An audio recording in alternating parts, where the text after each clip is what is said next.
Social media पर आजम खान के photo viral हो रहे हैं और लोग भावुक होकर समाजवादी पार्टी पर निशाना लगा रहे हैं कि समाजवादी पार्टी को जिस तरीके से आजम खान को बचाने के लिए काम करना चाहिए था उस तरीके से पार्टी काम ही नहीं कर रही है। पार्टी सिर्फ अपना चुनावी फ़ायदा देखने में लगी हुई है। देखिए, हम लोग नहीं चाहते थे पार्टी के राष्ट्रीय अध्यक्ष जी अगर एक इशारा दे दें तो इसमें तो कोई शक ही नहीं है कि लोग सड़कों पर नजर आएंगे। और मतलब राष्ट्रीय अध्यक्ष जी ने इशारा नहीं दिया? नहीं, इशारा कई बार हमको मिला है जिस तरीके से। तो मुसलमानों में कहीं ना कहीं धारणा है कि समाजवादी पार्टी आजम खान के साथ खड़ी नहीं है।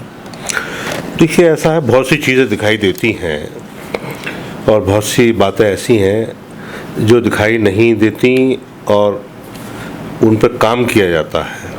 नहीं, आपने आलोचना की बात करी तो आलोचना बीजेपी से ज़्यादा समाजवादी पार्टी की हो रही है कि वो अपने नेता के साथ खड़ी नहीं है। नहीं, इस बात को आलोचना नहीं कह सकते, ये क्वेश्चन ज़रूर बन के आ सकता है। डॉक्टर तंजीन फातिमा जी से मैं भाभी से मिला था और उनसे बात भी बहुत इश्यूज़ पे हुई, तो उन्होंने भी यही कहा था। उनका बयान भी छपा था मीडिया में, आपका इलेक्ट्रॉनिक मीडिया पे भी था और प्रिंट मीडिया में भी छपा था, आपने पढ़ा भी होगा कल परसों। तो पूरी तरीके से पार्टी हमारे साथ खड़ी है, माननीय आजम खान साहब के साथ खड़ी है कि हम भी ख्वाहिश रखते हैं कहीं से हमको भी एमएलए बना दो, इतने दिन हो गए काम करते। लेकिन आपने तो ये कहा था ना युवा विधायक होगा। हाँ, तो युवा की बात तो आप मुझसे कितनी बार कहलवाओगे, ये नौजवानों का दौर है। लेकिन सपा विधायक तो आपको पहचानने से मना कर रहे हैं कि बोले कौन फिरोज का, मैं तो जानता नहीं। देखिए, ऐसा है, जबकि वो 2017 तक जो समाजवादी पार्टी की सरकार थी आप जिला अध्यक्ष थे और वो कैबिनेट मंत्री थे। नौजवान की बात करी तो आप किस नौजवान की बात कर रहे हैं, आप ये बताइए, क्योंकि शहर विधायक के पुत्र भी हैं जो लगातार समाजवादी पार्टी के लिए काम कर रहे हैं और डॉक्टर शफीकुर रहमान बर्क के पोते भी हैं जो 2017 में चुनाव लड़े थे और सांसद प्रतिनिधि भी हैं। तो युवा की बात करी, दो युवा मेरी नज़र में तो दिखाई दे रहे हैं, तो आप किसको कह रहे हैं? नहीं, देखिए, ऐसा है, फिर वही बात आ जाती है। आपके हिसाब से मजबूत कौन रहेगा युवाओं में? नहीं, मजबूत तो ये पार्टी समीक्षा कराएगी। मैं तो उसे मजबूत उम्मीदवार मानूंगा जो मुझे पहचानता हो। अब जब मुझे जानता ही नहीं होगा तो भाई मैं उसे क्या बताऊंगा। नहीं, लेकिन सुहेल इकबाल साहब ने आपकी बात का समर्थन किया कि युवा, बोले अध्यक्ष जी जो भी कह रहे हैं फिरोज खान साहब, बोले वो सही कह रहे हैं, मैं समर्थन करता हूँ उनकी बात का। अच्छा, नौजवान वो तो जानते हैं। अच्छा, बेटे जानते हैं, बात बड़ी अजीब बड़ी बात है, इसमें भी कंट्रोवर्सी है, तो आधा आधा। तो आप किसी जनमानस से, आम आदमी से, रक्षा वाले से पूछ बैठेंगे तो भी मुझे बता देगा।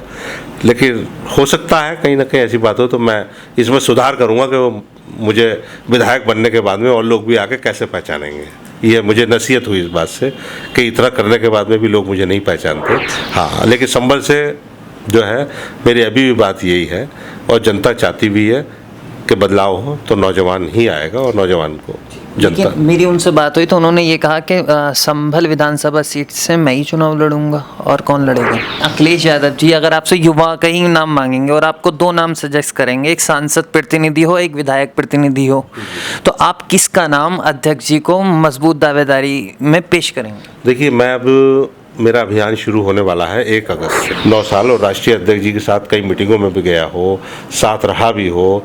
पिछले अभी 2 महीने पहले माननीय सांसद शफीकुर रहमान बर्क साहब के आए थे तो 2 घंटे में उनके साथ कार में भी रहा हूँ अकेला। तो अब मैं राष्ट्रीय अध्यक्ष जी से भी कभी सवाल करूँगा कि साहब, मैं तो किसी मीटिंग में पूछ के तो हो सकता हो क्या जवाब दें कि यही कहेंगे वो तो कि भाई नहीं, हम तुम्हें जानते हैं। तुम्हें क्या हो गया जो पूछ रहे हो सवाल कि आप मुझे जानते ही नहीं।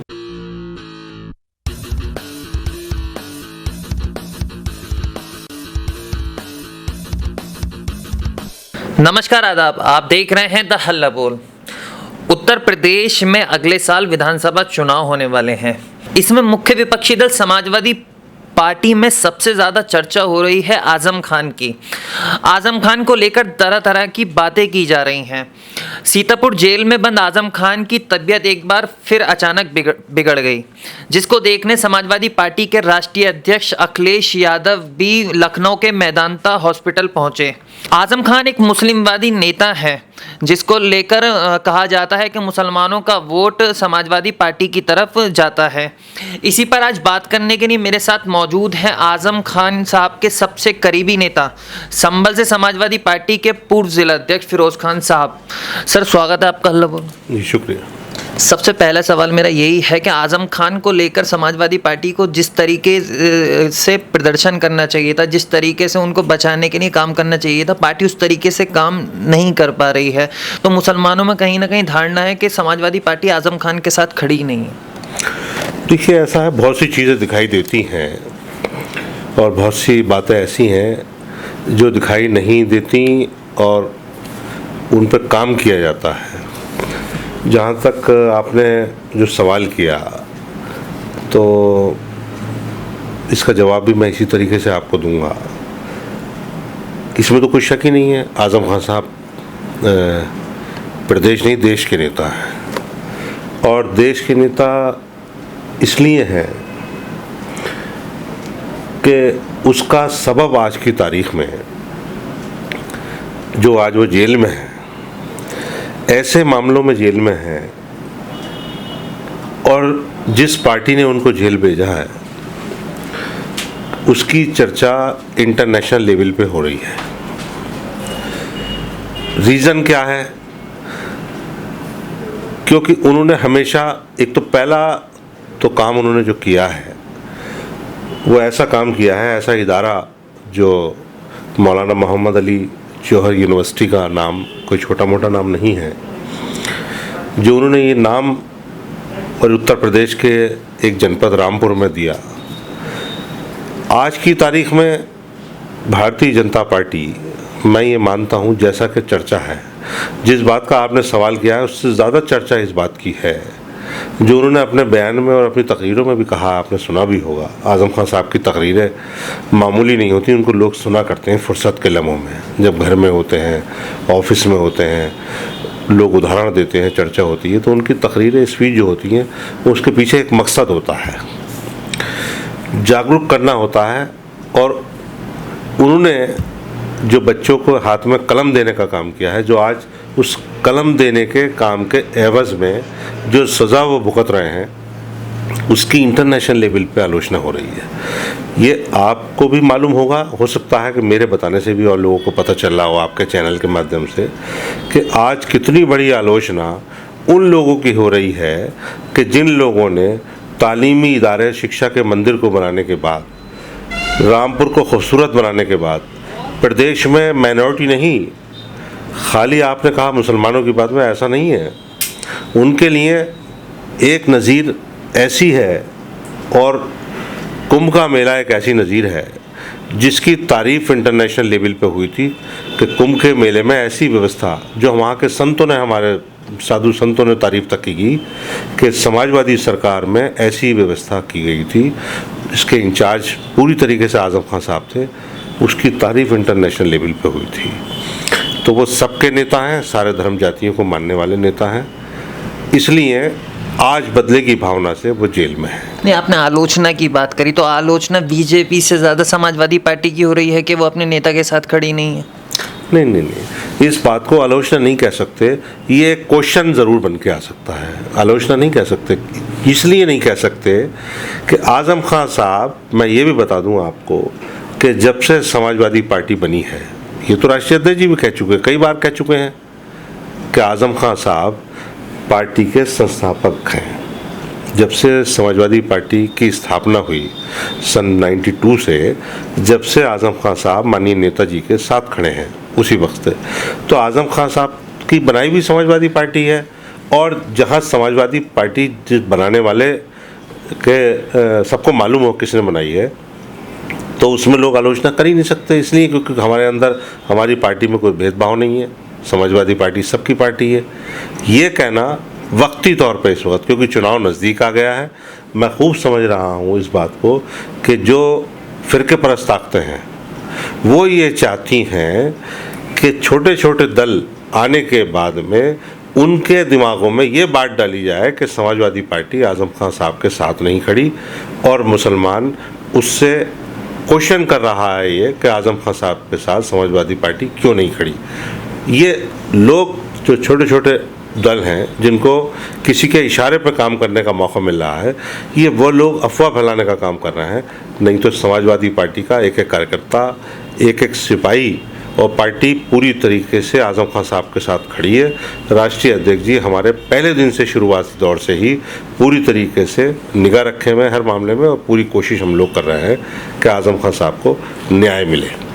अच्छा, आपके आज़म खान की पत्नी साहब की अभी मुलाकात हुई, तो क्या बात हुई जब रामपुर में आपकी मुलाकात हुई? नहीं, मैं 2 दिन पहले एक बैठक थी अभी, और मेमोरेंडम भी दिया गया है वहाँ के जिलाधिकारी महोदय को, परसों की बात है ये। तो मैं गया था, मैं मिला था उनसे, डॉक्टर तंजीन फातिमा जी से, मैं भाभी से मिला था, और उनसे बात भी बहुत इश्यूज़ पे हुई। तो उन्होंने भी यही कहा था, उनका बयान भी छपा था मीडिया में, आपका इलेक्ट्रॉनिक मीडिया पे भी था और प्रिंट मीडिया में भी छपा था, आपने पढ़ा भी होगा कल परसों, तो पूरी तरीके से पार्टी हमारे साथ खड़ी है, माननीय आज़म खान साहब के साथ खड़ी है।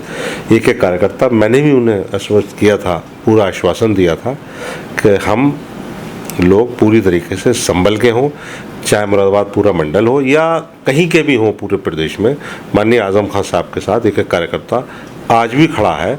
यदि, और मैंने अभी 15 तारीख को जो उत्तर प्रदेश सरकार के खिलाफ हमारे राष्ट्रीय अध्यक्ष जी ने आह्वान किया था, हमने ज्ञापन भी दिया था सारी व्यवस्थाओं को लेके, जो हालात प्रदेश के रहे हैं, कितने भयंकर दौर से हम लोग गुजरे और सरकार कुछ नहीं कर पाई। ऐसे में भी ज्ञापन के दौर में भी मैंने अपने बयान में कहा था पूरी तरीके से कि जहां फर्जी शिक्षक की नौकरी करने वाला एक मंत्री से सपोर्ट मंत्री का भाई हो सकते हैं, और ये साबित हो जाता है कि ये फर्जी है, तो खाली वो त्यागपत्र दे दे, उसके किसी भी इश्यूज़ पे कोई जांच ना होना, 3-3, 4-4 बार के क्रिमिनल, भूमाफिया, मर्डर करने वाले, बलात्कारी लोग, क्या उनके लिए महीना 20 दिन या 1 महीने की सज़ा हो सकती है? तो कहीं ना कहीं सरकार का पूरा इशारा है, और प्रतिद्वंद्विता के तहत ये बात साबित हो चुकी है पूरी तरीके से कि आज़म खान साहब के साथ भेदभाव करते हुए प्रतिद्वंद्विता के तहत उनको जालसाजी के तहत और फंसाया गया है पूरी तरीके से। अच्छा, सोशल मीडिया पर आज़म खान के फ़ोटो वायरल हो रहे हैं और लोग भावुक होकर समाजवादी पार्टी पर निशाना लगा रहे हैं कि समाजवादी पार्टी को जिस तरीके से आज़म खान को बचाने के लिए काम करना चाहिए था, उस तरीके से पार्टी काम ही नहीं कर रही है। पार्टी सिर्फ अपना चुनावी फ़ायदा देखने में लगी हुई है। देखिए, हम लोग नहीं चाहते थे, पार्टी के राष्ट्रीय अध्यक्ष जी अगर एक इशारा दे दें तो इसमें तो कोई शक ही नहीं है कि लोग सड़कों पर नज़र आएंगे। और मतलब राष्ट्रीय अध्यक्ष जी ने इशारा नहीं दिया? नहीं, इशारा कई बार हमको मिला है, जिस तरीके से हमने कई बार ज्ञापन दिए, कई बार वो खुद भी आए चल के। ज़रा सी तबीयत अभी बिगड़ी, जिस तरीके से हमने 15 तारीख को बयान दिया था अपना, 2 दिन पहले उनको अच्छी खासी उनको वो जो ट्रीटमेंट चल रहा था, जिसकी ज़रूरत थी उनको, वो करते करते किसी के इशारे पर उनको सीतापुर जेल ले आए, जबकि उनकी पत्नी से लेके उनके बेटे साथ में थे, अब्दुल्ला आज़म साहब। उन्होंने भी कहा कि पूरी तरीके से ये अस्वस्थ हैं, अभी स्वस्थ नहीं हुए हैं, लेकिन उसके बावजूद उनको जेल में ले आए। तो किसी के इशारे पे लाके, और फ़ौरन फिर उनको जब उनकी हालत बिगड़ी तो वहाँ ले आया भी गया है उनको दोबारा हॉस्पिटल, और राष्ट्रीय अध्यक्ष जी तुरंत वहाँ पहुँचे भी हैं। हम लोग भी जाना चाहते थे, लेकिन हम कानून हाथ में नहीं लेना चाहते, क्योंकि हॉस्पिटल में पूरी तरीके से उनकी देखभाल हो रही है, राष्ट्रीय अध्यक्ष जी ने बताया था। और जो लोग हमारे देखभाल में लगे हैं, डॉक्टर से बात करके जो बताते हैं, तो उससे सारे लोग हम मुतमईन हैं कि भाई इलाज चल रहा है। और रही बात मैं जो बता रहा हूँ आपको कि सड़कों वाली, हम नहीं चाहते। और जिस तरीके से माहौल बीजेपी ने बनाया है कि अगर 4 कार्यकर्ता हमारे सड़कों पर आ जाते हैं किसी बात को लेके, तो उनके खिलाफ किसी न किसी कारण से मुकदमा लिख दिया जाता है। तो हम ये नहीं चाहते। लेकिन समाजवादी पार्टी वाले लोग कहते हैं कि मुकदमों से डरते नहीं हैं। तो मुकदमों से डरने की तो बात थी है भाई। बताइए आप कि आप सबूत भी देख रहे हैं कि हमारे कितने साथी ऐसे हैं जिनके खिलाफ मुकदमे पुलिस ने लिखे और भारतीय जनता पार्टी के इशारे पे लिखे। तो कहाँ डरे आज हम लोग, खुल के जाते हैं। 15 तारीख का आंदोलन कितना ज़बरदस्त था, पूरे प्रदेश में हर जनपद में हुआ, और इसलिए हुआ कि हम लोगों ने कई जगहों पे हमारे ब्लॉक प्रमुख के कैंडिडेटों ने, जिला पंचायत अध्यक्षों के कैंडिडेटों ने, जिला पंचायत के सदस्यों को ज़बरदस्ती उठा के ले जाना चाहते थे लोग, उनका मुकाबला किया। लेकिन वो कहीं ना कहीं प्रशासन को साथ लेके सरकार ने कामयाबी हासिल उसने की। और पैसे का तो बोलबाला भारतीय जनता पार्टी में आपको मालूम ही है एक बहुत जो छोटा सा उनका कार्यकर्ता हुआ करता था, हम देख रहे हैं, जिसके पास कोई साधन नहीं था, आज वो एसी कार में घूमता है। तो प्रदेश तो लुट गया पूरा। तो इसलिए समाजवादी लोग, मैं आपसे फिर कहना चाहूँगा कि पूरी तरीके से आज़म खान साहब के साथ खड़े हैं और न्यायालय पे हमको इतना भरोसा। देखिए, हमें देश में आज की तारीख में अगर कहीं हम अपने आप को सुरक्षित तो चाहते हैं, जो बाबा साहब का बनाया हुआ संविधान है, एक तो उसको जो लोग ख़त्म करना चाहते हैं, अगर वो है तो हम हैं। ख़त्म तो आसानी से नहीं होगा, वो किसी कीमत पर नहीं हो सकता। दूसरी बात कि जिस तरीके से हम लोग चाहते हैं कि 4.5 साल का समय हमने कितनी मशक्क़त से गुजारा है और जनता में जिस तरीके से उमंग है और पूरे प्रदेश की जनता ये चाहती है कि कल ही चुनाव हो जाए और हम समाजवादी पार्टी की सरकार चाहते हैं। जो सहूलतें थी जो लोगों से छिनी हैं, उन सहूलतों को एक गरीब आदमी उनको याद कर रहा है।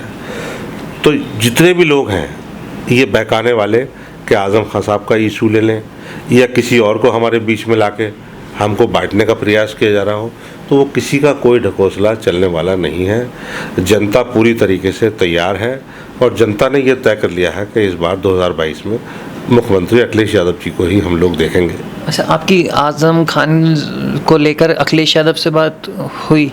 मेरी इस मामले में, मेरी क्या और काफ़ी लोगों की बात हुई होगी, मेरे सामने नहीं हुई, लेकिन मैंने राष्ट्रीय अध्यक्ष से अपने मन की बात भी कही थी और उन्होंने जो बात मुझे बताई वो एक पूरी तरीके से जो पार्टी देख रेख कर रही है, जो पार्टी की व्यवस्थाएं हैं, जिस तरीके से पार्टी पूरी तरीके से, हालांकि परेशान तो हम सभी हैं इस बात को लेके, क्योंकि आम जनता में एक एक व्यक्ति को तो हम नहीं बता सकते, समझा सकते, लेकिन इतना ज़रूर है कि हाँ, मैं ये दावे के साथ कह सकता हूँ कि समाजवादी पार्टी के संस्थापक हैं आज़म खान साहब और समाजवादी पार्टी पूरी तरीके से ताकत के रूप में, जिस तरीके से आज़म खान साहब समाजवादी की ताकत है, इसी तरीके से पूरी ताकत से हम लोग आज़म खान साहब के साथ खड़े हैं। पूरी पार्टी खड़ी है और खड़ी रहेगी। और आज़म खान साहब के नाम पे लोगों को बहकाने वाले लोग, वो उनको वापस बैकफुट पे जाना पड़ेगा। वो ढकोसला किसी कीमत पे नहीं चलने वाला। क्यों? क्योंकि समाजवादी, सच्चा समाजवादी जो है वो किसी बात के बहकावे में नहीं आएगा। अच्छा, मैं आज संभल की बात करता हूँ, क्योंकि आपकी अखिलेश यादव से अभी मुलाकात भी हो चुकी है, तो आपको संभल विधानसभा के टिकट को लेकर भी आपकी बात हुई होगी? देखिए, टिकट की तो जनपद के सारी स्थिति के बारे में जो हम हाईकमान को बताना होता है, या हाईकमान को हमसे जानकारी, क्योंकि हम तो पार्टी के कार्यकर्ता हैं। हाईकमान चाहें वो राष्ट्रीय अध्यक्ष तो किसी आम कार्यकर्ता से भी पता कर सकते हैं, फ़ोन करके पता कर सकते हैं, अपने किसी और चैनल से किसी को भेज के प्रभारी के रूप में पता करा सकते हैं, हमसे पूछ सकते हैं, तो हम तो बात सही बताएंगे उनको। आपसे पूछा उन्होंने? हाँ, हमसे कई बार बात हुई है इस मामले को लेके। तो आपने किसका नाम लिया? क्योंकि नहीं, नाम ही क्या लेंगे, हर आदमी अपने करियर को, अपनी मजबूती को चाहता है, तो हो सकता है मैं आपको ये क्या बताऊँ, मैंने अपना ही नाम ले दिया हो कि हम भी ख्वाहिश रखते हैं कहीं से हमको भी एमएलए बना दो, इतने दिन हो गए काम करते। लेकिन आपने तो ये कहा था ना युवा विधायक होगा। हाँ, तो युवा की बात तो आप मुझसे कितनी बार कहलवाओगे। ये नौजवानों का दौर है, नई हवा है, नई सपा है। लेकिन सपा विधायक तो आपको पहचानने से मना कर रहे हैं कि बोले कौन फिर उसका, मैं तो जानता नहीं। देखिए, ऐसा है, जबकि वो 2017 तक जब समाजवादी पार्टी की सरकार थी, आप जिला अध्यक्ष थे और वो कैबिनेट मंत्री थे, लेकिन उन्होंने साफ आपको पहचानने से इनकार कर दिया कि बोले मैं तो जानता नहीं। अब उनकी इस बात से तो मुझे ये भी डर है कहीं जाएं अगर वो किसी के पास, तो आम जनता उनसे ये कहने लगे कि हम तो आपको नहीं जानते, तो ये तो मैं समझता हूँ कि बड़ा अजीब गरीब सा, आपने सवाल ही बड़ा अजीब गरीब कर लिया कौन से, इसलिए उन्होंने अजीब गरीब सा जवाब भी दे दिया, लेकिन ऐसा कुछ है नहीं। वैसे नहीं, मैंने 2 बार सवाल करा, उन्होंने दोनों बार ये कहा मैं नहीं जानता। मैंने बताया भी कि आप जब कैबिनेट मंत्री थे तभी वो जिला अध्यक्ष थे, बोले मैं जानता नहीं। कैबिनेट मंत्री का तो जब से जनपद बना, मैं तो जब से ही बन गया था, जब से सरकार शुरू में बनी। तो मतलब आपकी कभी मुलाकात नहीं हुई थी उनसे? 11 जिला अध्यक्ष थे 11 अप्रैल में नहीं मुलाकातें हुई थी, लेकिन मैं उनको अपनी पहचान नहीं करवा पाया। ये मेरी शायद कमी रही होगी कि मैं उनको पहचान नहीं करवाया अपनी। मैं अपनी हैसियत का या अपने जो पार्टी का काम था मेरा, शायद हो सकता वो उससे मैं उनको एहसास नहीं करा पाया इस तरीके से। नहीं तो 21 लाख कि 21.5 लाख वोट की जनता है संभल जनपद की, और लोकसभा तो बहुत बड़ी है, उधर की बिलारी मिला लो अगर तो 19 लाख वोटर हैं लगभग। तो आप किसी जनमानस से, आम आदमी से, रक्षा वाले से पूछ बैठेंगे तो भी मुझे बता देगा। लेकिन हो सकता है कहीं ना कहीं ऐसी बात हो तो मैं इसमें सुधार करूँगा कि वो मुझे विधायक बनने के बाद में और लोग भी आके कैसे पहचानेंगे। ये मुझे नसीहत हुई इस बात से कि इतना करने के बाद में भी लोग मुझे नहीं पहचानते, तो मैं आगे कोशिश ये करूँगा कि मैं अपनी पहचान बनाने के लिए कुछ ऐसा करूँ जो उन्हें याद रहे लोगों को। हाँ, लेकिन संभल से जो है मेरी अभी भी बात यही है, और जनता चाहती भी है कि बदलाव हो तो नौजवान ही आएगा, और नौजवान को जनता। लेकिन मेरी उनसे बात हुई तो उन्होंने ये कहा कि संभल विधानसभा सीट से मैं ही चुनाव लड़ूंगा, और कौन लड़ेगा? नहीं, देखिए ये तो हाईकमान का फैसला होता है। टिकट देने का काम राष्ट्रीय अध्यक्ष जी का है, पूरी जो कमेटी वो बनाते हैं ये उसका होता है। मैं ये कह दूं आपसे जिद करके कि मैं इस सीट से, यहाँ की सीट से, जनपद की इस सीट से मैं लड़ सकता हूँ, मैं कैंडिडेट होऊंगा, तो मैं कह ही तो सकता हूँ ना। ये टिकट देने का काम पार्टी का है, पार्टी इसको चाहेगी। लेकिन अपनी हमारी ख्वाहिश यही है नौजवानों की, जो मेरे साथी हैं, जिन्होंने मेरे साथ संगठन में काम किया है, और एक आम जनमानस से जिससे पूछेंगे आप, जो विकास और तरक्की चाहती है संभल की जनता, वो यही सोचती है कि सरकार समाजवादी पार्टी की बने, अखिलेश यादव जी मुख्यमंत्री बने। लेकिन संभल में जनपद को छोड़ते हुए, संभल खासतौर से सीट है, यहाँ का जो है वो चेहरा नौजवान का हो। अच्छा, नौजवान की बात करी तो आप किस नौजवान की बात कर रहे हैं? आप ये बताइए, क्योंकि शहर विधायक के पुत्र भी हैं जो लगातार समाजवादी पार्टी के लिए काम कर रहे हैं, और डॉक्टर शफीकुर रहमान बर्क के पोते भी हैं जो 2017 में चुनाव लड़े थे, और सांसद प्रतिनिधि भी हैं। तो युवा की बात करी, 2 युवा मेरी नज़र में तो दिखाई दे रहे हैं, तो आप किसको कह रहे हैं? नहीं, देखिए ऐसा है, फिर वही बात आ जाती है। आपके हिसाब से मजबूत कौन रहेगा युवाओं में? नहीं, मजबूत तो ये पार्टी समीक्षा कराएगी वहाँ से। अच्छा, अगर मान लीजिए अखिलेश यादव आपसे पूछें कि इन 2 युवा में आप बताइए कौन मजबूत उम्मीदवार रहेगा संभल? नहीं, वो मुझसे क्यों पूछेंगे, वो तो किसी से भी पूछ सकते हैं। नहीं, आपसे अगर पूछने लगे, अगर मान लीजिए आपसे पूछने लगे तो आप किसको मजबूत उम्मीदवार माने? नहीं, मैं तो उसे मजबूत उम्मीदवार मानूंगा जो मुझे पहचानता हो। अब जब मुझे जानता ही नहीं होगा तो भाई मैं उसे क्या बताऊंगा। नहीं, लेकिन सुहेल इकबाल साहब ने आपकी बात का समर्थन किया कि युवा, बोले अध्यक्ष जी जो भी कह रहे हैं, फिरोज खान साहब बोले वो सही कह रहे हैं, मैं समर्थन करता हूँ उनकी बात का। अच्छा, नौजवान वो तो जानते हैं। अच्छा, बेटे जानते हैं, बात बड़ी अजीब बात है, इसमें भी कंट्रोवर्सी है, तो आधा मामला बना। लेकिन फिर भी चलिए, कम से कम उन्होंने मेरी बात का समर्थन किया, इतना है। वो कहीं ना कहीं तो आप किसका समर्थन करेंगे? उन्होंने आपकी बात का तो समर्थन कर दिया।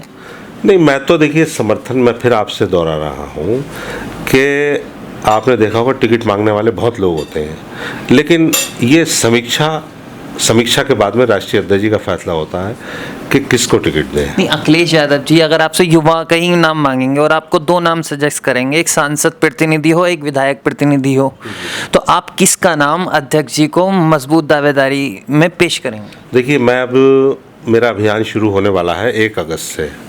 मैं पूरे जनपद में फिर घूमूंगा, और ख़ास तौर से संभल का मैं रहने वाला हूं। मैं संभल विधानसभा क्षेत्र में घूम के समीक्षा करूंगा, और समीक्षा करके मैं ये पूछूंगा लोगों से कि काम करने में या विकास करने में आप समाजवादी पार्टी पे तो विश्वास लोग करते ही हैं, क्योंकि गढ़ है समाजवादी पार्टी का संभल जनपद, और हम जीतेंगे भी यहाँ से, और मुख्यमंत्री अखिलेश यादव जी को बनाने की ख्वाहिश जनता रखती है, और मैं भी चाहूँगा मेरे मुख्यमंत्री अखिलेश यादव जी बने। लेकिन मैं घूम गए पूरे संभल में ये समीक्षा करूंगा ये कि इसमें कौन लोकप्रिय साबित हो सकता है नौजवानों में। 4.5 साल तो आपने समीक्षा की होगी ना, थोड़ी बहुत की है, लेकिन हाँ, तो वही बता दीजिए आप क्या समीक्षा की है। उसमें मैं थोड़ा सा आकलन ये करूंगा ना, ये पहचान के ऊपर के, हो सकता है लोग मुझे भी क्षेत्र में ना जानते हो, ना पहचानते हो। आपने अभी कहा कि 19 लाख लोग जानते हैं। हाँ, ये तो आप भी जानते होंगे। जो आदमी 9 साल के लगभग जब से जनपद संभल बना हो और उसने काम किया हो जनता के बीच में रह करके, तो जाहिर सी बात है, स्वाभाविक बात है, एक समझदार बच्चा स्कूल में पढ़ने वाला भी जानता होगा। तो अब मैं समझता हूँ कि मैं कहीं अब घूम के क्षेत्रों में देखूँगा जनता मुझे भूल ना गई हो 8-10 महीने के अंदर अंदर। तो क्योंकि ये बहुत बड़ी बात थी ना कि शहर विधायक ना जाने, जो आदमी संगठन में काम कर चुका हो 9 साल और राष्ट्रीय अध्यक्ष जी के साथ कई मीटिंगों में भी गया हो, साथ रहा भी हो। पिछले अभी 2 महीने पहले माननीय सांसद शफीकुर रहमान बर साहब के आए थे, तो 2 घंटे में उनके साथ कार में भी रहा हूँ अकेला। तो अब मैं राष्ट्रीय अध्यक्ष जी से भी कभी सवाल करूँगा कि साहब मैं तो किसी मीटिंग में पूछ के तो हो सकता हो क्या जवाब दें, कि भाई यही कहेंगे वो तो कि भाई नहीं हम तुम्हें जानते हैं, तुम्हें क्या हो गया जो पूछ रहे हो सवाल कि आप मुझे जानते ही नहीं। तो इसलिए मैं थोड़ा सा क्षेत्र में घूम कर अब ये देखूंगा कि किसकी पोजीशन मजबूत है, क्या मैं फिर वो रिपोर्ट दूंगा तो मैं आपको बताऊंगा। अभी तसल्ली कीजिए, सब्र रखिए। चलिए, शुक्रिया हमसे बात करने के लिए। धन्यवाद। ये थे संभल से समाजवादी पार्टी के पूर्व जिला अध्यक्ष, जिन्होंने आजम खान से लेकर संभल विधानसभा सीट पर टिकट की उम्मीदवारी को लेकर अपनी बात रखी। कैमरामैन ऋषभ के साथ मोहम्मद आमिर, द हल्ला बोल। अगर आपने अभी तक चैनल को सब्सक्राइब नहीं किया है तो प्लीज़ सब्सक्राइब कीजिए और ताज़ा अपडेट पाने के लिए बेल आइकन को दबाना ना भूलें।